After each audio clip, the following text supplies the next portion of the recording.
the grand finals here in Las Vegas.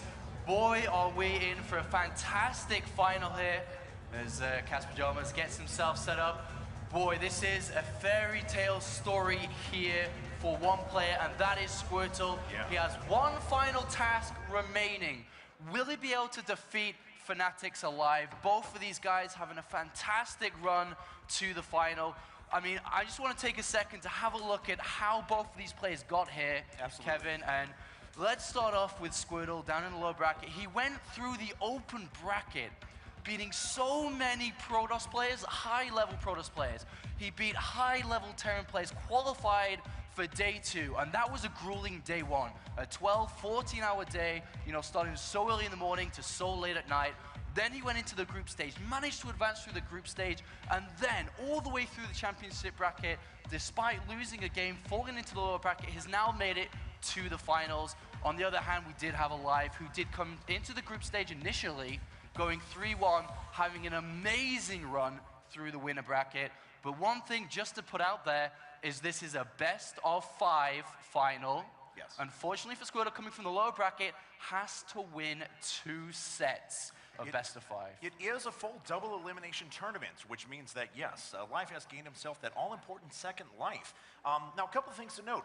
You mentioned aLive's 3-1 run in his initial group stages. If we remember, he did go 1-1 the first day, falling to Nest Team. That's really only been his only stumbling block in this tournament. Ever since then, he's looked like a man possessed who's been playing and just crushing through everyone he's come up against. Absolutely, and this is his best matchup by far. He is so good at the understanding of how to play against good Protoss players. We saw him tear apart Tails, tear apart Parting within his group. But on the other hand, we have Squirtle, who has beaten Bomber. He's beaten, sorry, at the top of my head, he's also beaten MMA and then Marine King Prime as well. And what an incredible run that has. And let's have a look at some ready stats before we get into this game. There you go, guys. So the stat screen presented by AMD. As you can see, both these players, 19 years old, very young, but obviously on top of their game. We mentioned that aLive's versus Protoss is incredible, 65% overall. Squirtle's, it may only say 50%, but you listed the names that he's gone through, and convincingly, I casted the games of him versus MKP and MMA. They were 2-0s, and they were not close. He made it look easy. And remember, guys, these are both 19-year-olds fighting over first place, $40,000. Second place, 16. That's a whopping $24,000 difference on this grand final.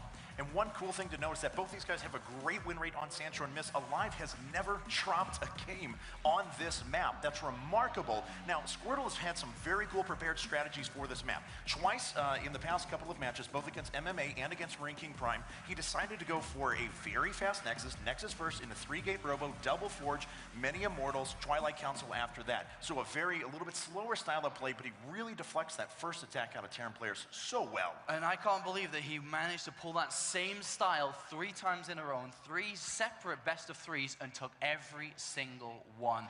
Though Fnatic aLive has had talks with his teammate Fnatic Tog sitting in the crowd, and he knows exactly what to expect, exactly how preparation is going to go down for this, and I'm sure that he's not going to be caught by any surprise with those kind of builds. No, not at all. So both our players are in the game. Again, it is Sandshore and Miss, and it looks like we're ready to go. Are you guys ready for the grand finals? Like a couple of guys going like super intense in the front row as well, like throwing their, what do you call those, noise sticks? What are they? What's the proper term? Wang, right? I don't know, thunder sticks? Thunder sticks, our producer has told us, so thank you, Ron, you've got our back. Both our players are loading into the game. They look suitably intense. Squirtle has had an amazing run so far, but we'll see if he can keep it going, because over here at the 3 o'clock position on Sandshore and Miss, we have our blue Terran player from Fnatic Great Call. Give it up for aLive!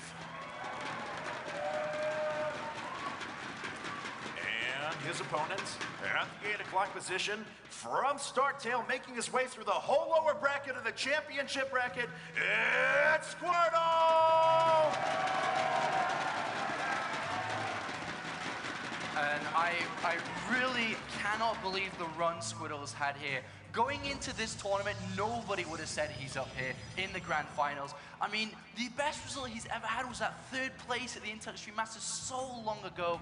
recently, though, just qualifying back into Code, well, for the first time, sorry, into Code S. Yeah. And this, you know, that has something to say, you know, about his recent playstyle. He has been developing over time into a fantastic player here. Is this dream of his going to come true? Well, I've seen 2 TVPs involving Squirtle on this map so far. They both have gone identically. He went Nexus first. His opponents decided to go into a Reaper expand, eventually moving into 3 bases, lots of bio, heavier Marine composition. The same thing happens here. I'm actually going to go crazy. Oh, thank God. There's a gateway coming up. It's not going to be the same build. What exactly build was that before? The exact one before that he used twice in a row was a Nexus first into 3-gate Robo Double Forge. Wow, that's a pretty big risk to take, especially against a player such as aLive, who is so well known for his aggression. And already look at that, there's the second barracks coming down here, and it is on that little lower ground inside the main base. And the question now we have to ask ourselves, is Squirtle gonna go and check down on that lower ground? You know, when this map actually made its debut in the IPL map-making tournament, in our circuit at least, this was the exact build that aLive used multiple times en route to his win in that tournament. So a very clever spot here. He does have that second rack sound. It does not look like Squirtle is going to be able to see that for now. And to be honest, I wouldn't really expect a double racks, especially in the first game of such an intense series. And it looks very similar to, well, of course, it looks exactly the same as like a 1 barracks expanding here. There's the wall off, and he's not going to be able to go in there at all now. And this is going to be very dangerous for Squirtle here, depending on what he does. Let's see if he's going to build a Zealot. He hasn't started one yet. He's taken the second gas, actually, instead of getting the Zealot there, as we can see. So this could actually be very dangerous for, the underdog here in this series. All right, well, we'll see what follows up here in a second as aLive is going to get into his opponent's base, sees the Cybernetics score just finishing up, and he'll make his way off to the north and see that both camps are indeed complete. We'll see how he tailors his build to that. Yeah, I mean, taking double gas early actually means a lot of different things here. We actually see a pylon coming down here. Where is this Marine going to go down and check for it? It should do, really. This Marine should be on the way towards the main base anyway, but he actually isn't going to go down that one pathway. It's going to go around the top left instead. But like I was going to say, the double gas opens up a lot of different things, and there is one of them. And that pylon is used for a Stargate here. That's such a big risk considering considering what we know here, because the Stargate is of course so far away. And oh, he's not. Oh no, he's going to go. He's going to see it. aLive! That proxy Stargate is picked up on, and what is Squirtle going to do? Is he going to get canceled? Is he going to go with it and try and defend it? We'll find out here. A lot of Marines already heading their way out to that Stargate. Yeah, he's sending the Stalker across. The Stalker will be able to chase the Marines away one by one, so he's going to continue with this. But what is the real follow-up? Look how many Marines are out. There's already 8 Marines, 2 in production still. So he's about a 10, pushing 12. Oh, and he does actually decide to cancel it. Oh, wow, right at the last second there. But at this stage of the game, we've only just passed the 5-minute mark. That's a lot of money wasted. He's going to lose this pylon as well. He can't keep the Stalker there, so the pylon will eventually go down. He's having to rebuild another one. In the background, we do see the command center going down, of course, but likewise, there is the Nexus on the low ground. Gateways are being added to follow on. One good thing here for Squirtle is because he did take double gas so incredibly early, he was investing in the Stargate. Now he has a lot for sentries. Now he has a lot for those force fields. Yeah, he most certainly does, and he's starting to opt for that defense back at home as the Nexus comes up about halfway done. And, Stalker taking some shots there, has to run away the side. But it looks like he may run headlong into a bunch of Marines that are already making their way down towards Squirtle's base. Indeed they are, but what does he have? He has 2 force fields, 2 sentries. A 3rd force field will be ready soon, but not yet. Oh, they can get in! The Marines can get through, and 2 sentries have gone down already, and this Stalker is not long for this world either. 3rd sentry may fall here in a second. No, it looks like he's going to prioritize that pylon for now. Oh, this is so tense right now. Warp Gate has finished, but does he have enough time to get more units out? The Stalker goes down. The Nexus is going to be under danger. The gateways, they're not turning to Warp Gates yet. Oh my God, he has only a few seconds before this Nexus goes down. He cannot, and I stress, cannot afford to lose this. No, not at all, and he's warping into a couple of Stalkers right now, but against that sheer firepower of Marines, is it going to be enough? No, is he going to get it? Is he going to get it? The Stalkers come in. Oh, so low in health, getting very far down there. The Stalkers are trying all they can, but there goes the Nexus. And he pulls probes. He's going to have, well, he does have 1 force field here to help out as well, but look how many probes he's losing. Oh my God, he is going to clean this up, but the damage has been done. The Nexus is down, the Marines are cleaned up. What do we have in the background though for aLive? That's the scary thing. We have 4 barracks follow-up to this. We have the command center down. We even have a +1 attack coming, and aLive immediately throws down a bunker, immediately throws down a turret, and is just going to sit on this natural, knowing the super advantage he's at. He's very acutely aware of what can kill him as well, prepping with that missile turret up at the front, making sure that no all-in, no DTs are going to kill him. Very smart play. He knows he's leagues ahead in this game. He was already up in workers. He's already got that second base finish. With the double mules, he's going to be light years ahead in economy. Yeah, that's actually a very smart decision to get the turret there, and the reason for that is, like we talked about, he knows about the double gas. With the Stargate play, you need double gas, and he didn't see that many sentries there after losing. So the follow-up could have been a DT play there. He's covering every single angle to make sure that he doesn't drop this advantage he's at now. Stim, Combat Shields is on the way, and this is going to lead to such a deadly follow-up. When Stim, Combat Shields, and +1 is done, he doesn't even need Medivacs. He can literally just Stim up and kill absolutely everything Squirtle has, who's falling back on trying to get a Forge up, but he's so far behind in every sense of the word. Yes, he very much is. Already down to workers, as we mentioned. Add the mules on top of that. You can see the income rate right there. It is staggeringly good for aLive, and he's beginning to march a few of those units across the map now. 3 times. Oh, that's so bad for Squirtle, unfortunately. We do have the +1 armor coming through, and there is the early Twilight Council. So, I mean, if he can just get enough resources, he still has a lot of gas. If he can get Zealot Charge, if he can hang on until that +1 armor is done, maybe he can still trap that little force of units. Maybe he can pull this back, but it is asking a lot. That's a long time till that Zealot Charge is done. That means he's going to take away Chrono Boost from the Nexus, which is his economy, but here comes that follow-up push, and by no means is Zealot Charge even going to be close to finishing. No, not at all. It's going to require not just great control, but a whole heck of a lot of luck out of Squirtle to be able to hold on to this now. So, taking a look back at the live side of things, actually Squirtle seeing what he is scouting there, as there's a huge ring of bio units running around the vision of the Salamanca Tower in the middle. Smart. He's hiding these units there, and they're actually not into the range until the very last minute.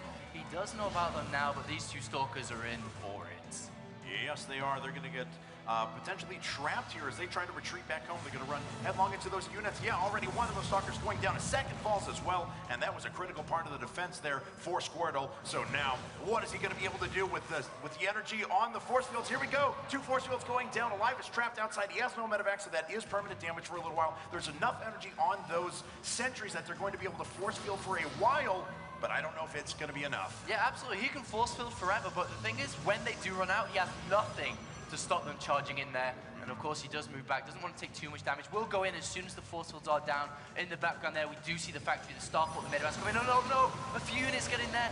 Not really going to be able to achieve much, but 3 force fields, a panic force field thrown in there, that does limit what can come out, of course. Yeah, very much so, and so that energy starting to get lower and lower. aLive not actually, oh wait, he is actually going to turn around and charge right back in, or try to at the very least, and he gets cut off by force fields once again. A couple of sentries have fallen now, along with a couple of Stalkers, but aLive has certainly used a lot of the health on those units. Oh no, he gets some in, and he does manage to hold on, but the front sentries are going to go down. Probes have to be pulled as well. Is aLive going to break through? It doesn't look like it, but remember we talked about the follow-up Medivacs coming very shortly here, but there are 6 gateways now down for Squirtle here, so he is going to be able to push this back, and aLive has to be so careful. He is losing units consistently here. He is, but he's reinforcing incredibly well right now. I don't want to say he can just throw units away, but he's at such a significant advantage right now. He can certainly afford to trade not the most cost efficiently as well. And he's going to try and charge back up, though. And speaking of charge, those Zealots have that upgrade complete. They're going to run down to greet units that are making their way up for aLive, but aLive's still dealing quite a bit of damage. Oh man, he's knocking on that door. There's so little energy left. There's literally 1 force field left here. That is not enough to stop these units coming unless he warps in another sentry. There it is coming. So he will be able to hang on for a little bit more. Templar Archives just about to finish. If he can get Archons into this mix, this could turn around, especially with that +2 armor almost complete. Well, we'll find out if that's going to be enough. aLive just kind of testing the waters one more time. He does now have 2 medevacs, and especially on this map, it's going to give him a lot of versatility to drop into the main, or at least try and get around that stout defense that's up at the front. 1 probe does sneak away. I'm not sure what its goal is. We do have a factory floating across to kind of aid in this as well. Ooh, he's actually just going to go straight for Storm here, so he's going to have to hold on a lot longer, of course. Their first 2 High Templar are being warped in. There is a 3rd base behind this, so the economy is going to be really, really good for aLive the longer this goes on. But the counterattack, if this force gets crushed here, the counterattack could be huge. All right, well, let's find out if aLive has enough. He stims, he runs away for the moment, forces a couple more Guardian Shields out of his opponent as he drops at the same time. Gonna pick off one of those pilots, maybe able to get a couple more here in a second. Oh, I really don't like this from Squirtle. Storm is so close to finishing, he could just wait and use Storm. And oh, this is so bad for Squirtle. There's so many units here. Look at them, they're shredding through the Zealots. Once the Zealots are gone, the sentries are exposed, and he's gonna go for the kill. He actually felt so confident he picked off the Archon first while the Zealots were going after it. There's the GG. aLive has taken game number 1. Look at that, the crowd amazing here. Lots of little green things in the crowd. I think they all raise little sticks or something. But I mean, I really don't like that Squirtle moved out there. He had Storm almost done. Yeah. If he had just waited, he knew there wasn't a third base for aLive. Though aLive was struggling a little bit there. Though even though he did win, it wasn't as easy as it seemed. No, it seemed like he could have taken that a lot earlier, chosen his engagements a little bit wiser, something along those lines. But there we have it, though. aLive does take game number 1. Don't forget, once again, guys, aLive has a second life in this series. So Squirtle actually has to win 2 best-of-5s in order to take home that prize. Oh man, that is so many games. He has to go through so much here, and that just gives aLive, especially with winning the first game, just so much room for error. You know, he could just completely throw away this best-of-5 series and still be on a level footing. There we do see aLive looking pretty confident, to say the least. Look at that little cheeky grin there. And, well, this is going to be one rocky ride for StarTale Squirtle, that's for sure. Yeah, very much so, and aLive showing that he is in top form. He's gone through the winner's bracket, he's gone through the group stages in style, only really falling to Nesty back on the very first day in those group stages, and it looks like he's continuing his run of dominance now. So there we go, guys. That's game number 1 of the grand finals in the books. You guys having a good time?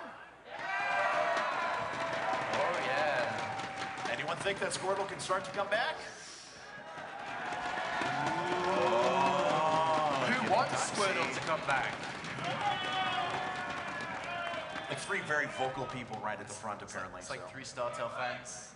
All right, guys, we're going to go to a very quick commercial break. Then we'll be back with the second game, which is going to be on Daybreak, so stay tuned.